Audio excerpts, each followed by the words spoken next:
नमस्कार, कैसे हैं? आशा करता हूँ मस्त होंगे। यदि आपको सब्जी की खेती पर पैसा कमाना है तो आपको सही समय का चयन करना आना चाहिए। यदि आप किसी फसल को सही समय पर लगाते हैं तो उसके भाव तो आपको अच्छे मिलते हैं और साथ में आपको उत्पादन भी अच्छा मिलता है। आज इस वीडियो पर मैं आपको 4 प्रकार की सब्जियों के बारे में बताऊंगा, जिससे यदि आप 25 नवंबर तक लगाते हैं तो आप यकीन मानिए आपको भाव तो अच्छे मिलेंगे ही, साथ में जो फसल आप लगाएंगे उसका उत्पादन भी आपको अच्छा मिलेगा और साथ में उस पर खर्चे भी कम आएंगे। तो चलिए वीडियो की शुरुआत करते हैं। मैं हूं राकेश साहू, आप देख रहे हैं एग्रो जीवन बातें किसान की। जानकारी पसंद आए तो वीडियो को लाइक जरूर करें और पहली बार चैनल को सब्सक्राइब जरूर करें। सबसे पहली फसल है दोस्तों बैगन। बैगन अभी के समय पर यदि हम देखें तो उसके भाव बहुत ही बढ़िया है और आप जो अभी बैगन लगाएंगे आपको नवंबर के महीने में क्या करना है, नर्सरी डालना है। ठीक है, बैगन की नर्सरी आपको नवंबर के महीने में डालना है और उससे यदि आप दिसंबर के महीने में टीपी करते हैं तो वो जो उत्पादन है आपका वो कब निकलता है, आपका फरवरी के महीने में।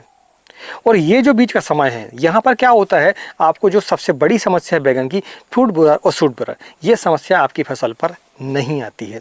बहुत ही कम खर्चे होते हैं बैगन पर, बहुत ही कम खर्चे होते हैं। ज़मीन आपकी यदि नई हो जाती है, आपकी ज़मीन उपजाऊ हो जाती है, तब यकीन मानिए बैगन से ज़्यादा आपको पैसा कोई दूसरी फसल नहीं दे सकती है। लेकिन खास बात यही है कि आपको फ्रूट बोरर और सूट बोरर को संभालते आना चाहिए। तो यदि आप दिसंबर के महीने में लगाते हैं तो ठंड के समय पर, खासकर ठंड के समय पर आपको बैगन की फसल पर फूट बोरर और सूट बोरर की समस्या बहुत कम आती है और कभी कहे तो नहीं भी आती है। इसलिए आप यदि 25 नवंबर तक इसकी आप नर्सरी डालते हैं और दिसंबर के महीने में लगभग 35 दिनों में नर्सरी तैयार हो जाती है। यदि आप दिसंबर के महीने में बैगन की टीपी करते हैं तो अब यकीन मानिए आपको उत्पादन तो तगड़ा मिलने ही वाला है, साथ में उस पर खर्चे भी कम आते हैं। अब रही बात भाव की, तो भाव ऐसा है कि फरवरी के महीने में अधिकतर आप देखेंगे तो शादियों का सीजन चलते रहता है, शादियां बहुत है इस साल, तो आपको बैगन की डिमांड पर कमी देखने को नहीं मिलेगी और जब डिमांड कम नहीं होगी तो फिर आपको उसके भाव भी अच्छे ही मिलेंगे। इसलिए आप 25 नवंबर तक बैगन की नर्सरी को डालें और दिसंबर के महीने उसकी टीपी कर दें तो आप अच्छा पैसा कमा सकते हैं कम खर्चों पर। इसके बाद अगली फसल है गोभी। गोभी में 3 चीज़ें हैं, एक तो फूल गोभी है, दूसरा पत्ता गोभी है और तीसरा है ब्रोकली।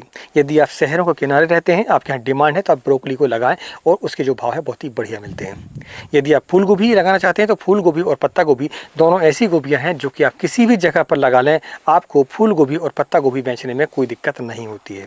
रही बात इस पर खर्चे की, तो खर्चे इस समय पर बहुत ही कम आते हैं, हालांकि भाव थोड़े हमें मीडियम देखने को मिल सकते हैं। ठीक है, लेकिन शादी विवाह का सीजन है, इस पर डिमांड काफ़ी होती है, तो आपको फूल गोभी के भाव भी अच्छे मिल सकते हैं, पत्ता गोभी के भाव भी आपको अच्छे मिल सकते हैं।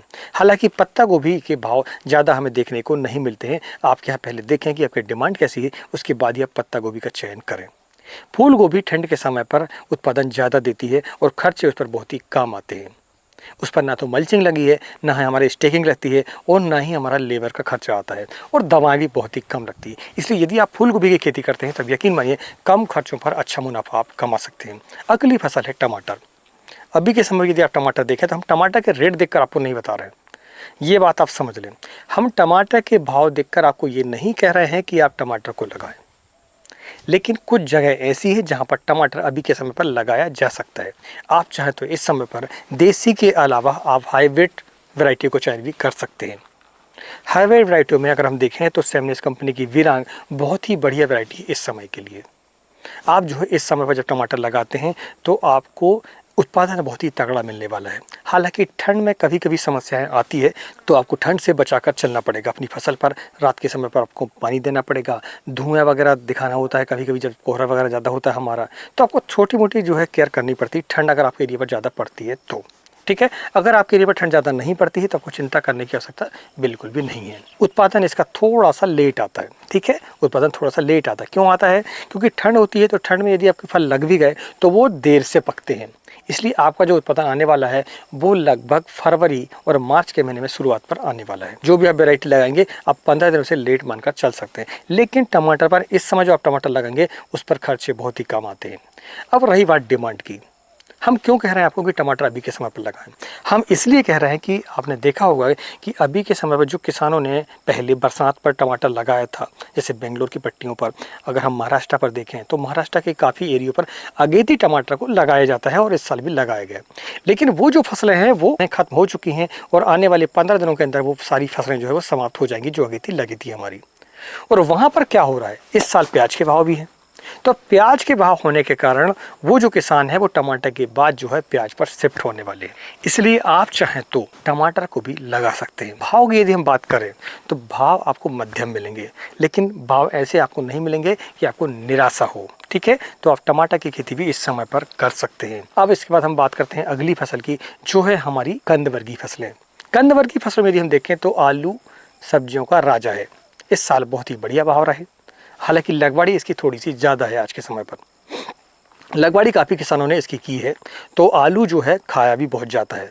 आप चाहते इस समय पर आलू की खेती कर सकते हैं। इसके बाद हम अगली फसल की बात करें तो अगली फसल है प्याज।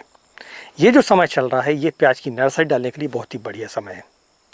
अगर हम देखें तो अभी के समय पर प्याज के बहुत ही भाव है। जिन किसानों ने बरसाती प्याज को लगाया था उसके भाव जो है बहुत ही बढ़िया मिल रहे हैं, लेकिन खास बात यह है कि वो जो फसल है वो डैमेज भी काफ़ी हुई है और उसकी जो क्वांटिटी बहुत ही कम है और डिमांड जो है बहुत ही ज़्यादा है। साथ में एक्सपोर्ट भी अभी चालू है, तो अभी जो किसानों ने प्याज निकाला था वो इतनी पर्याप्त मात्रा पर नहीं, इसलिए अभी के समय पर जो आपकी प्याज लगेगी यह आपको पैसा देगी ही देगी। इसका उत्पादन भी बहुत ही बढ़िया आता है और इसको आप स्टोरेज भी कर सकते हैं।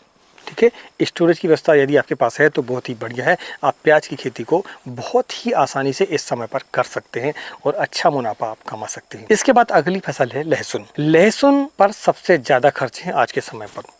पिछले 2 सालों से यदि हम देखें तो लहसुन की जो भाव है बहुत ही बढ़िया मिल रहा है किसानों को। अब अगर आप लहसुन लगाते हैं तो आपको जो है थोड़ा सा धैर्य बना के चलना पड़ेगा और आपको थोड़ा सा अपने आप को प्रेफर करके चलना पड़ेगा कि यार हमें भाव मिलते हैं या नहीं मिलते।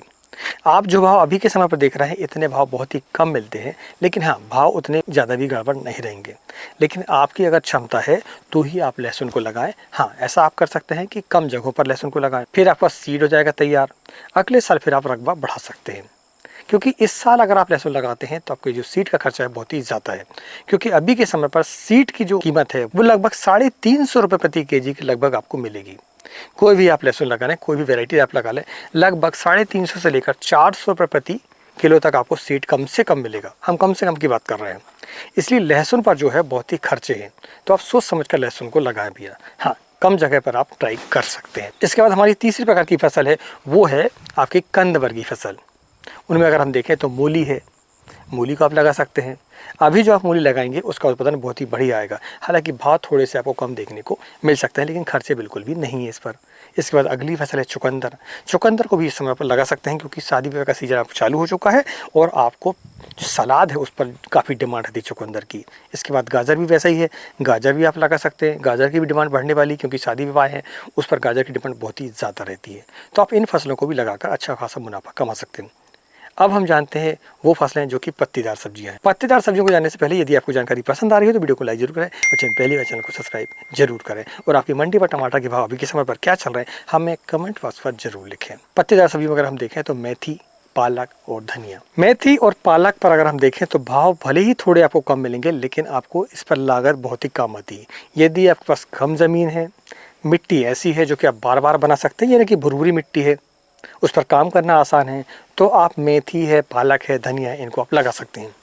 लेकिन जो काली मिट्टी वाले किसान हैं जिन पर काम करना हमें थोड़ा महंगा पड़ता है, जैसे हमारे एरिया पर हम ये सब्जियां नहीं कर सकते, इसलिए आप अपनी ज़मीन को देखें पहले, ज़मीन को समझें पहले आपको खर्चे कैसे आने वाले हैं। क्योंकि क्या होता है, जैसे हमारे टमाटर की बात करें तो जो बेंगलोर के किसान हैं, बेंगलोर के किसान साल में 2 बार 3 बार टमाटर को लगा सकते हैं। ठीक है, महाराष्ट्र के किसान भी 6 महीने की फसल लेते हैं, यानी कि जुलाई से लेकर वो अक्टूबर नवंबर तक चलाते हैं, इसके बाद समाप्त कर देते हैं। लेकिन जब हम टमाटर लगाते हैं एमपी वाले, तो क्या करते हैं, हम अगस्त में टमाटर लगाते हैं और उसे पूरा अप्रैल तक चलाते हैं, मार्च अप्रैल तक चलाते हैं। एक ही बार ज़मीन को तैयार करते हैं, एक ही बार स्टेकिंग करते हैं, क्योंकि हमारे यहाँ जो है ज़मीन को तैयार करना बहुत ही कठिन है, बहुत ही खर्चे वाला काम है। इसलिए हम ऐसी फसलों को लगाते हैं और इस मेंटलिटी से लगाते हैं कि यार हमें फसल को जो है रोटेट नहीं करना, आपको बिल्कुल एक फसल को साल भर चलाना है, तो हम इस मेंटलिटी से लगाते हैं। इसलिए आप ज़मीन को देखें अपनी, और यदि आपकी ज़मीन ऐसी है जिस पर आपको बार बार काम करने में आसानी होती है, कोई दिक्कत नहीं है, तो फिर आप जो पत्तेदार सब्जियों को लगाकर अच्छा खासा मुनाफा कमा सकते हैं। आज की वीडियो में हमने आपको बताया 4 प्रकार की सब्जियों के बारे में, जो कि यदि आप 25 नंबर तक लगाते हैं तो आप अच्छा खासा मुनाफा कमा सकते हैं कम खर्चे पर। जानकारी पसंद आई हो तो वीडियो को लाइक जरूर करें, चैनल पहली बार चैनल को सब्सक्राइब जरूर करें। मिलते हैं एक नई वीडियो में एक नई जानकारी के साथ, तब तक नमस्कार, जय हिंद, जय किसान, जय जवान।